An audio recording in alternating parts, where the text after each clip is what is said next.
sé que mucha gente ya lo tendrá claro, pero a veces necesitamos, lo veo mucho en la asignatura, recordar de qué estamos hablando cuando hablamos de género, porque muchas veces se tiende a pensar en la identidad de género, pero de lo que estamos hablando cuando hablamos de la relación entre género y delincuencia es del sistema de género, un sistema jerárquico que se apoya en las diferencias sexuales, pero que construye otro tipo de diferencias y de desigualdades también en una sociedad y que se mantiene, se expresa y se reproduce a través de tres formas, tres grandes formas, ¿no? A través de un orden que llamamos así orden de género, que son normas o mandatos sobre el género y sobre lo que las personas, cómo deben comportarse, incluso cómo deben vestir, cómo deben actuar para responder adecuadamente a este orden. Un régimen de género que tiene que ver más con prácticas y relaciones y que es muy sutil y de hecho nos cuesta mucho visualizar y también reflexionar sobre las prácticas y las relaciones y lo que se conoce como ideología de género dentro de la teoría de género, que son representaciones simbólicas sobre las personas en función de su sexo y de su expresión de género. Paulatinamente, la criminología siguió intentando conseguir teorías generales, pero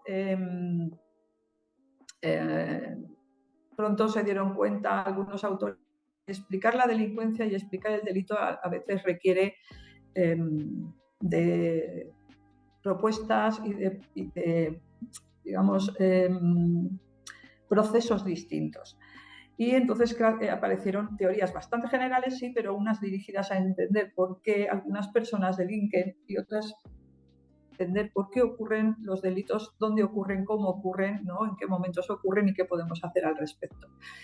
Estas teorías igualmente no funcionan muy bien con mujeres, no explican suficientemente bien por qué las mujeres delinquen. Una de las que más énfasis ha hecho en tratar de entender y adaptar la teoría a las mujeres es la de la tensión, y lo que ha tenido que hacer la teoría es mantener la idea, pero adaptar todo. Las mujeres no tienen más tensión, pero cuando tienen tensión reaccionan de una manera diferente, tienen una expresión del malestar que también es diferente, reaccionan ante sucesos que son distintos, pero eso a su vez requiere de una explicación que no ha llegado, ¿no? Y tampoco son muy buenas para explicar las brechas de género, es que todo el tiempo le estoy dando hacia atrás.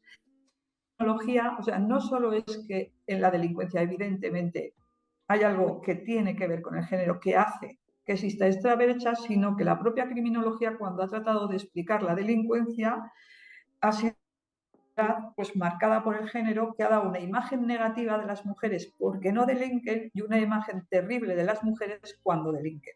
En los dos casos, mal, ¿no? Y no ha hecho un esfuerzo por entender. ¿Qué tipo de delincuencia o qué tipologías delictivas son las que nos encontramos cuando analizamos las mujeres que están condenadas a una pena de prisión? Bueno, pues la mayoritaria, y esto es bastante similar a los hombres, pero con algunas especificidades, son contra el patrimonio, ¿no? El gran grupo de delitos, tanto en hombres como en mujeres, es los delitos contra el patrimonio. Aquí se incluyen el tema de hurtos, robos, todo lo que tiene que ver delitos contra el patrimonio. Y luego el segundo gran bloque, que también es similar a los hombres, pero con algunas diferencias, es los delitos contra la salud pública. Y aquí es cuando empiezan a verse las diferencias en el perfil de las mujeres que cumplen penas de prisión en comparación con los hombres. Y luego, pues, otro tipo de delictivos, ya mucho en menor medida. ¿Qué nos encontramos? Pues que principalmente las internas que se encuentran en prisión suelen estar por delitos contra el patrimonio y contra la salud pública que suelen ser relacionados o muy relacionados con el consumo de sustancias. Esta es la gran, bueno, digamos que lo que se deduce rápidamente de los datos. Eso no quiere decir que los hombres no también haya muchos hombres que están en prisión relacionados con este tipo de delitos y que también tienen que ver con el consumo de sustancias, pero ya el consumo de sustancias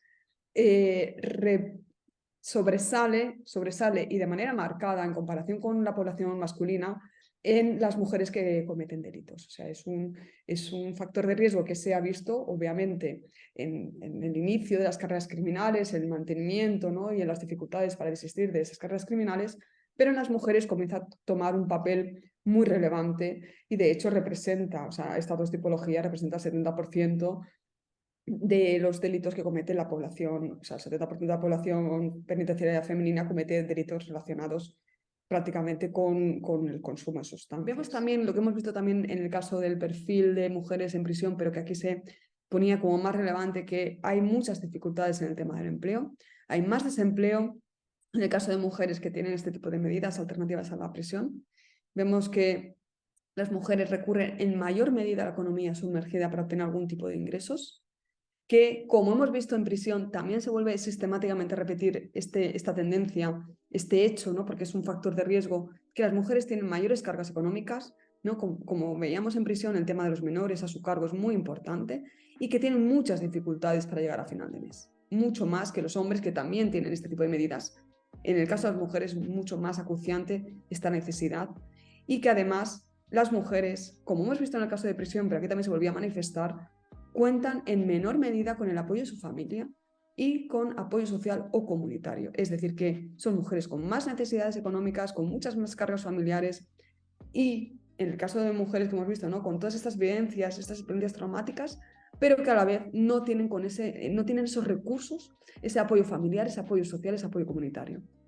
En el caso de las mujeres, el doble de ellas, concretamente las que llevaban a cabo un trabajo en beneficio de la comunidad, necesitaban un apoyo institucional, dependían de ese apoyo institucional, casi el doble que en el caso de los hombres que también estaban llevando a cabo un trabajo en beneficio de la comunidad. Y de esas que necesitaban ese apoyo institucional, o sea, cuando necesitaban el apoyo institucional, fijaros, más del 70% frente al 50% de los hombres era el programa de extrema vulnerabilidad. O sea, un programa para mujeres que realmente tenían mucha vulnerabilidad. O sea que muchas carencias económicas, muchas cargas familiares, muchas experiencias previas que hemos visto y a la vez menos apoyo familiar, menos apoyo social, menos apoyo comunitario.